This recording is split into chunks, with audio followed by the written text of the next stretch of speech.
চট্টগ্রামে নির্বাচনী প্রচারণা চালানোর সময় গুলিবিদ্ধ হয়েছেন বিএনপি মনোনীত প্রার্থী এরশাদুল্লাহ। এ সময় গুলিবিদ্ধ সরোয়ার বাবলা নামে একজন নিহত হয়েছে।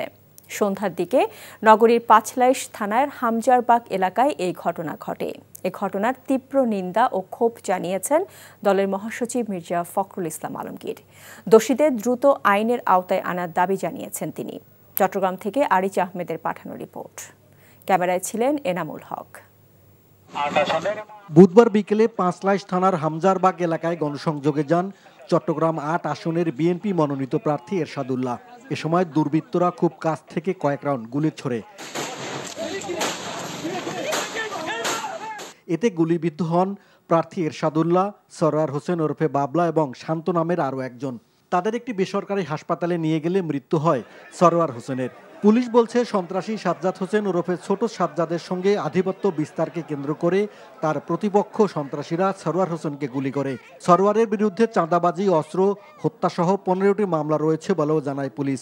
স্থানীয় বিএনপি নেতাকর্মীদের অভিযোগ, নির্বাচন বানচাল করতে তাদের প্রার্থীর উপর হামলা করা হয়েছে। যখন থেকে নির্বাচনের আলোচনা হচ্ছে, তখন যারা এই দেশে নির্বাচন চাচ্ছে না, নির্বাচনকে বানচাল করার চেষ্টা করতেছে, তারাই আসলে এই ঘটনা ঘটিয়েছে। যেহেতু তারা মুখোশ করে আছে, যারা এই মুহূর্তে যারা নির্বাচন চাচ্ছে না, যে একটা দেশে সুষ্ঠু নির্বাচন হোক, যারা চাচ্ছে না তারা পরিকল্পিতভাবে এই ঘটনা ঘটিয়েছে। এই নির্বাচনকে বাধাপ্রাপ্ত করার জন্য এটা ষড়যন্ত্র হওয়াটাই নিতান্তই স্বাভাবিক, আমি মনে করি। তাই আমার দলীয়ভাবে ভাই বন্ধুরা, দলের সিদ্ধান্ত কি আসবে আমি জানি না, কিন্তু এই ধরনের ঘটনা স্বাভাবিকভাবেই নির্বাচনকে বাধাগ্রস্ত করে। এভারকেয়ার হাসপাতালে চিকিৎসকরা জানিয়েছেন, এরশাদুল্লাহর বুকের বাঁ পাশে গুলি লেগেছে, তার অবস্থা আশঙ্কাজনক। ঘটনাস্থল পরিদর্শন করেছেন পুলিশের ঊর্ধ্বতন কর্মকর্তারা। হামলাকারীদের দ্রুত গ্রেপ্তারের আশ্বাস দেন তারা।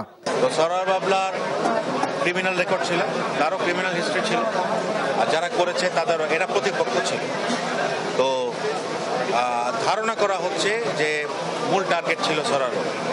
এখানে এরশাদুল্লাহ সাহেব টার্গেট ছিলেন না, স্ট্রে বুলেট ওনার গায়ে লেগেছে।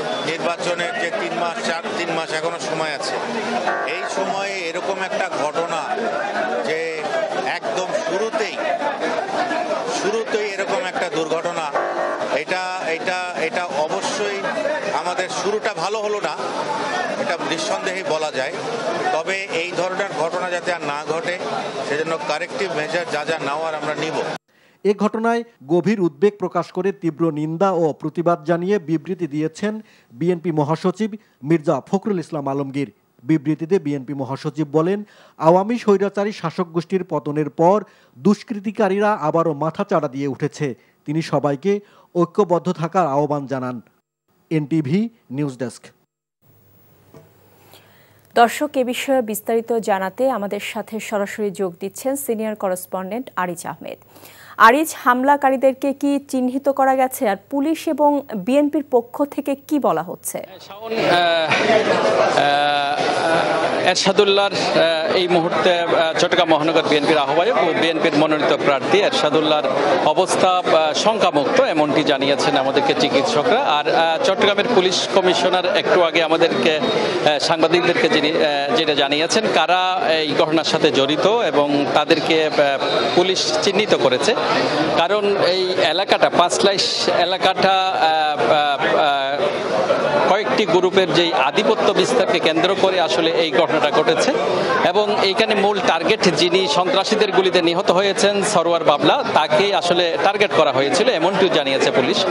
কারণ এই টার্গেটের এবং সন্ত্রাসীরা মোটরসাইকেল নিয়ে সেখানে মাগরিব নামাজের পরে এই ঘটনাটা ঘটিয়েছে, এবং ইতিমধ্যে পুলিশ তাদের অভিযান শুরু করেছে এবং একটি হত্যা মামলা দায়ের করা হবে, এমনটিও জানিয়েছেন। তবে চট্টগ্রাম যে 8 আসন, এটি বোয়ালখালী, পাঁচলাইশ এবং বাইজিৎ এলাকা নিয়ে চট্টগ্রামের এই 8 আসন, এবং এই আসনে কয়েকটি সন্ত্রাসী গোষ্ঠী এখানে আধিপত্য বিস্তার করে, এবং সেইখানে